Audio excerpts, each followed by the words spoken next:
Never look in its eyes. Don't stay out late, or Hern the Hunter will get you. My gran would always shout at me and my sisters. We never quite knew why it was such bad news to meet Hern the Hunter, but we always made sure never to find out for ourselves. It's a bit like that Bloody Mary game, where you stand in front of a mirror and chant her name 3 times in the hope that she will appear. No one really believes it, but no one is willing to try it, just in case. In any case, the threat of Hern the Hunter was enough to keep us from venturing out too far in Windsor Forest. One particular evening, though, when we were getting to a more rebellious age, my sisters and I stayed out into the forest until it was almost pitch black. We heard Gran angrily calling for us as we made our way back. We got back to Gran's house in a few minutes and found her inside the living room. "What time do you call this?" she asked sternly. Cue us staring at our shoes. "I was just about to come out there and look for you," said Gran, picking up the scarf that she was crocheting. "We came back as soon as we heard you calling," my eldest sister said, as if that would pacify Gran. Gran's busy crocheting fingers suddenly froze. She cleared her throat and began crocheting again as if nothing had happened. "Well, make sure it doesn't happen again," she said rather crookedly. We children shared a glance, as we'd all noticed Gran's little turn. My eldest sister, who was a little bolder than the rest of us, said with a smile, "That Hern the Hunter is a nice man." Gran suddenly shot out the chair, and though she was a diminutive woman, in that moment she seemed to tower over us. "Jay, never joke like that." Gran glided to the window facing the forest and gave a fearful glance into the darkness before drawing the curtains. Upon seeing our confused faces, she made back to her chair and slowly sat down. "Sit down, all of you.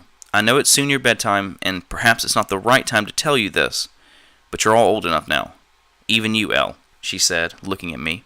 My sisters and I sat on the floor in front of Gran, who resumed her crocheting for a few silent minutes before she began to speak. "Windsor Forest is haunted. Its name is Hern the Hunter. When I was little, around your age," she said, motioning at me again, "my father told me the legend. That's why I assumed it was just a silly story. My father, your great-grandfather, loved all those stories. He'd tell us them all before bed and scare us all stiff." She gave a fond smile at the memory. Her face went serious again. "Many stories exist as to who Hern the Hunter is. One story tells that it was a hunter, a man, that killed a stag and had to wear the horns on his head as penitence. But no. For me, Hern is a lot older. Hern was never a man, but something else. It's from beings like Hern that the image of the devil comes from. My father described Hern as a cross between stag and man, with a bit of goat thrown in for good measure. It's tall, at least halfway between 6 and 7 feet. Its feet are cloven, like hooves. Its legs are covered in brown, shaggy hair, all the way up to its waist. Its head is almost human, but shaped more like that of a deer or stag. Its eyes. Never look in its eyes." "Why?" Gran shook her head, not as if she were imagining, but as if she were remembering. "They're big, white, glowing, piercing. The pupils aren't round, they're like letterboxes, like a goat. Even when it's looking into your eyes, you're never quite sure where those eyes are looking." Gran shuddered. Never must you look in its eyes. If it looks you in the eyes, then you are its. It can have you. It can be standing right in front of you, talking to you. It can sound kind, even friendly. But never look in its eyes. It's a trick. It likes young girls like you." Gran paused for a moment. "It doesn't have a voice of its own.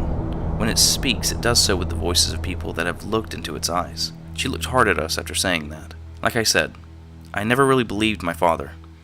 It was only afterwards that I realized with what conviction he had told me the story of Hern. It was a few months later when I realized. We were all silent, waiting for Gran to continue. I loved walking in the forest by myself, much like you. I've always had a bit of an independent streak, another gift from my father. I was out far later than I thought, and you know how quickly it gets dark in the forest. I heard my father calling for me, so I followed his voice. It was then I noticed how quiet the forest had become. No tweeting birds, no wind in the trees, not so much as a bumblebee. The only sound was my father's voice, and I wondered why my father had come out into the woods, as I'd stayed out much later on other occasions. But it didn't worry me too much. Not until I saw it. She paused. It wasn't my father. There was a man, a very tall man, standing amongst the trees. I couldn't make him out exactly as he was bathed in shadow, but I could tell there wasn't something quite right about him. It doesn't look quite as if it's really there, if that makes any sense. Rather, it seemed to flicker, like a VHS tape that's been paused. "Ah, there you are," came my father's voice.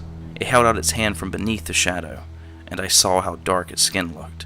I stopped in my tracks, just staring at this thing. It used my father's kindly voice. It's hard to remember what it said exactly, but it was telling me to not be afraid and to come home with it. I took a few steps backwards, and it followed. Once it stepped out of the shadow and into the dim light of the late evening, I got a proper look at it.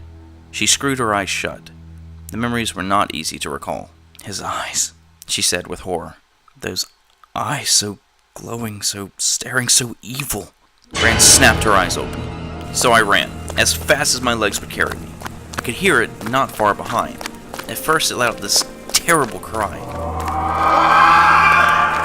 like that of a cow in the slaughter. It followed with pounding thuds behind me. At one moment I could hear the rattle of chains, but I made it home. My father locked me in the bedroom. At first I thought I had been naughty, but I realized now that that wasn't why. He asked me again and again if I had looked in its eyes, and I lied that I hadn't. I could tell he didn't believe me, though. Gran was quiet for a moment. It was a long while before I was allowed in Windsor Forest on my own. Not that I was keen to hang around there anyway. "Did you ever see it again?" "No, but I've heard it. The rustle of leaves, the pounding of horses' hooves in the night, and the rattle of those chains. I've heard a few knocks on the door in the middle of the night, and once or twice heard your grandfather's voice." Here she made a sign of a cross. "But when that does happen, I just recite the Lord's Prayer, and it goes away.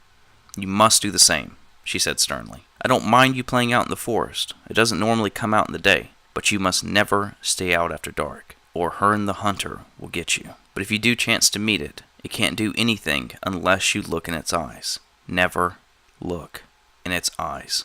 Now off to bed, all of you."